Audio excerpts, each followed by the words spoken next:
안녕하십니까. 뉴스데스크 강원입니다. 전국 각지에 대형 산불이 이어지고 있는 가운데 강원 동해안과 남부 산지, 태백 지역에 건조주의보가 발효되는 등 산불 위험이 커지고 있습니다. 특히 강원 동해안과 산지, 정선 지역에는 순간 풍속 시속 70에서 90km의 매우 강한 바람이 불 것으로 예보돼 강풍특보까지 내려졌습니다. 강원지방기상청은 건조한 대기에 강한 바람과 높은 기온이 겹쳐 산불 등 화재 위험이 크다며 불씨 관리에 각별히 유의해달라고 당부했습니다. 오늘 낮 최고 기온은 동해 25.8도, 속초와 삼척 24.8도 등 동해안은 25도 안팎을 보였고 태백 19.9도, 대관령 17.1도 등 산지도 기온이 크게 올랐습니다.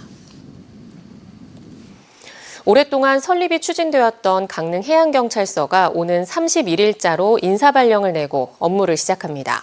일단 임시청사에서 문을 여는데 앞으로 4, 5년 뒤 새로 청사를 짓고 근무 인원도 지속적으로 늘릴 계획입니다. 김인성 기자입니다.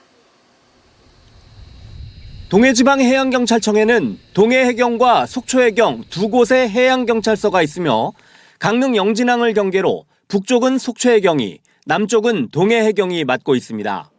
KTX 개통과 레저 인구의 증가로 강원도 중부 해안의 관리 필요성이 커지면서 최근 강릉해경 신설이 추진되어 왔는데 오는 31일자로 강릉해양경찰서가 출범합니다. 전국 21번째 해양경찰서입니다.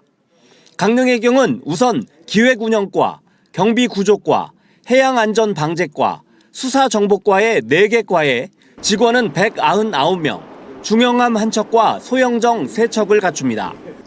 양양군 손양면 상운천 이남부터 강릉시 최남단 도직해변까지 74km가 관할입니다. 사무공간은 현재 리모델링 공사가 한창인 강릉시 포남동 청사를 쓰게 되며 함정은 당분간 강릉항을 기지로 쓰는데 전용 부두를 확충할 계획입니다. 또 내년엔 현재의 강릉파출소와 주문진파출소 이외에 서핑 레저객이 많이 찾는 양양군 현남면에 동산파출소 신설도 추진합니다.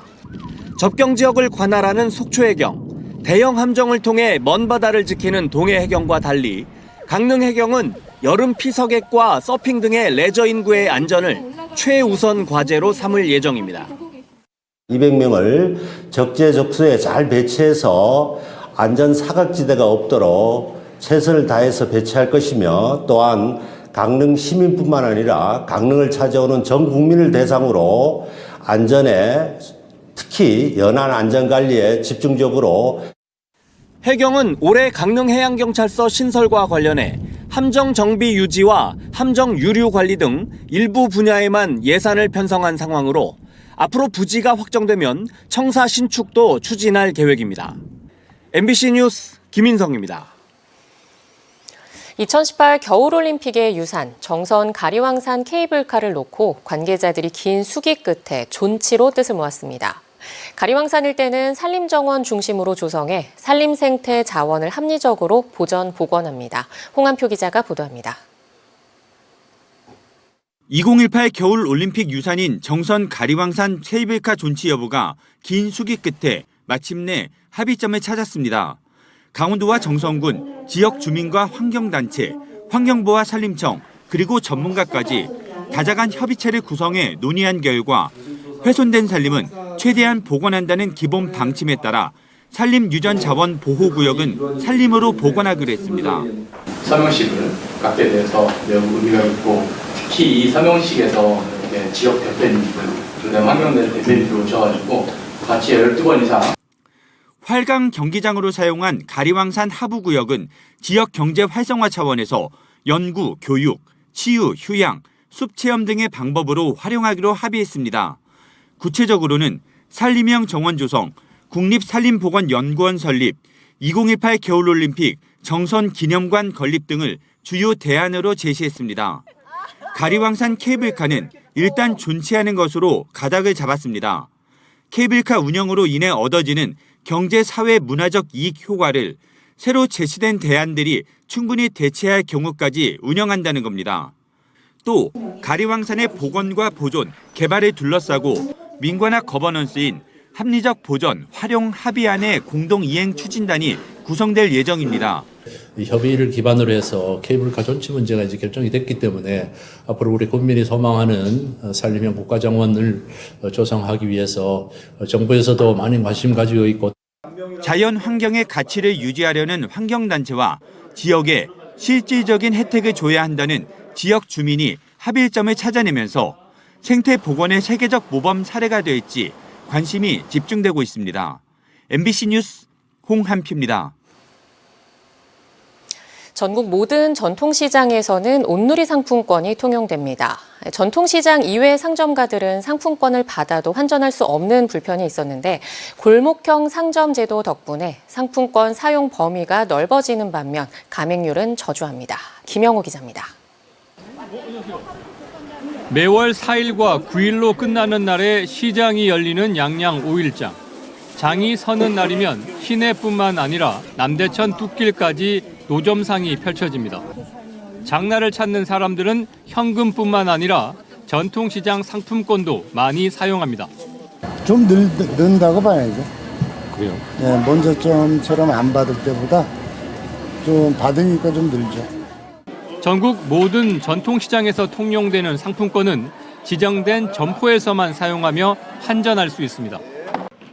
상품권은 5일장이 열리지 않는 날에도 통용되는데 상품권을 받을 수 없는 점포들은 손님을 전통시장으로 보낼 수밖에 없었습니다. 이곳 골목을 기준으로 전통시장 상품권 사용 범위가 제한됐었는데 올해부터는 바로 옆에 상점가로까지 확대됐습니다. 지난해 말 양양 지역에서는 양양읍 남문리 일대 6천여 제곱미터 면적 안에 있는 점포 59곳이 골목형 상점가로 지정되면서 전통시장에 준하는 혜택을 받게 됐습니다.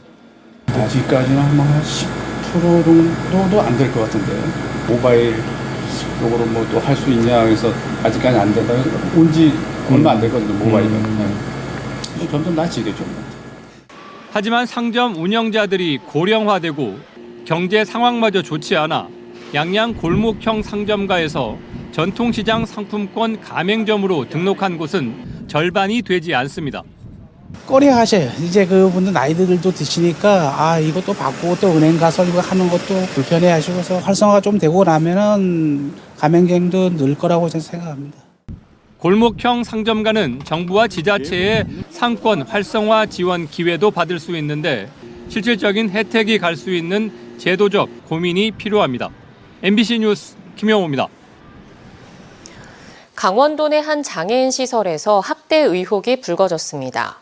시설에 종사하는 직원이 지적 장애인에게 매를 때리거나 욕을 한 정황이 포착돼 경찰에 고발됐는데요. 해당 직원은 과거에도 장애인들을 괴롭힌다는 의심과 지적을 시설 안팎에서 여러 차례 받은 걸로 확인됐습니다. 이준호 기자가 취재했습니다.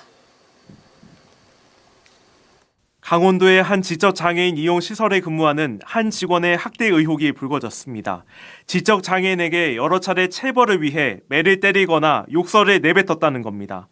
해당 시설에서 이를 목격한 다른 직원은 학대 정황이 담긴 녹취 파일을 장애인 권익옹호기관에 냈습니다. 너무 인권을 무시하면서 차별적인 태도를 많이 보이셨고 반성이나 행동을 좀 고쳐야겠다 이런 게 없어서 제가 신고를 하게 됐습니다. 장애인 권익옹호기관은 증거와 목격자 진술을 종합한 결과 장애인 학대 정황이 있다고 판단해 해당 직원을 경찰에 고발했습니다. 그런데 이 직원은 이번 사건 이전에도 장애인들을 괴롭힌다는 의심과 지적을 여러 차례 받은 걸로 확인됐습니다.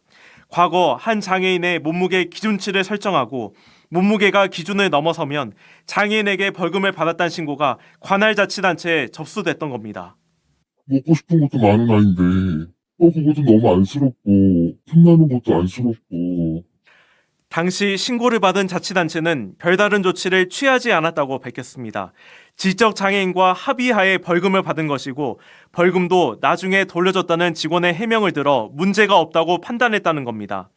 하지만 이후 여러 사례의 학대 의혹이 불거지자 강원도 장애인 권익옹호기관과 협력해 사태 파악에 나서겠다고 밝혔습니다. 이에 대해 해당 직원은 각종 의혹들이 사실이 아니라는 입장입니다.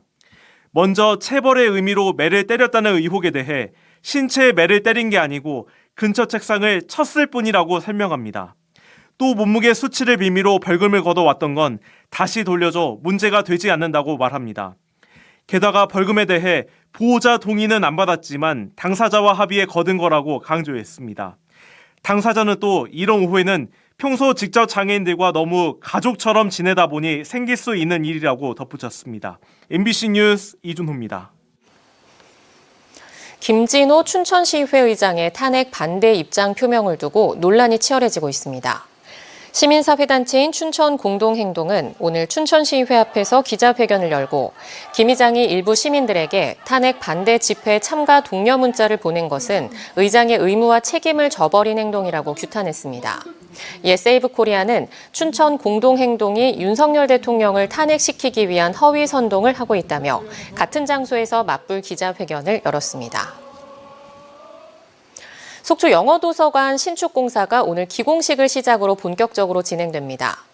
속초시는 올해 12월 준공을 내년 3월 개관을 목표로 속초 영어도서관 건립에 나선 가운데 교동 일원의 지상 2층 규모로 유아 어린이 자료실과 일반 자료실, 스토리존, 멀티미디어존, 임산부 휴게실 등을 갖출 예정입니다. 속초 영어도서관은 도내 최초의 공공 영어 도서관으로 지난 2015년에 문을 연 속초 시립도서관의 분관 지위를 갖게 됩니다. 산림청이 강원도 내에 보유하고 있던 헬기 상당수를 경남 산청과 경북 의성 산불 현장에 보내 진화 활동을 돕고 있습니다. 산림청에 따르면 원주 산림항공본부에 있는 헬기 6대 중 4대, 강릉 산림항공관리소에서 보유한 4대 가운데 3대를 진화 현장에 투입했습니다. 산림청 전체로는 본부와 전국 13개 산림항공관리소에서 운용 가능한 헬기 40대 가운데 26대를 산불 현장에 투입해 진화 활동에 참여하고 있습니다. 지난 토요일 정선에서 발생한 산불로 국가 지정 명승 일부가 훼손된 것으로 파악됐습니다. 정선군 등에 따르면 22일 오후 3시쯤 정선군 신동읍 덕천리에서 산불이 발생해 임야 0.5헥타르를 태운 뒤 진화된 가운데 동강에 빼어난 경관을 조망할 수 있는 백운산 7종령의 지정구역 일부인 것으로 확인됐습니다. 불은 1시간 45분 만에 진화됐지만 이 불로 명승 0.5헥타르가 소실됐습니다. 태백시와 정선군, 횡성군이 강원도에서 추진하는 스테이 시범 사업에 선정됐습니다. 스테이 시범 사업에 선정된 시군에는 3년간 매년 10억 원씩 지원돼 생활 인구를 늘리기 위한 다양한 사업들이 추진될 예정입니다. 이에 따라 태백시는 계산동 복지회관 유휴 공간을 고쳐 청년 카페를 조성합니다. 정선군은 정선역 대합실을 청년 창업 아이디어 전시와 여행자 쉼터로 만들 예정입니다. 강릉시가 명주동과 남문동 등 구도심 일대 상권 활성화 사업을 추진합니다. 강릉시는 중소벤처기업부와 강원도가 추진하는 2026 상권 활성화 사업 공모에 신청서를 내고 다양한 사업을 추진하기로 했습니다.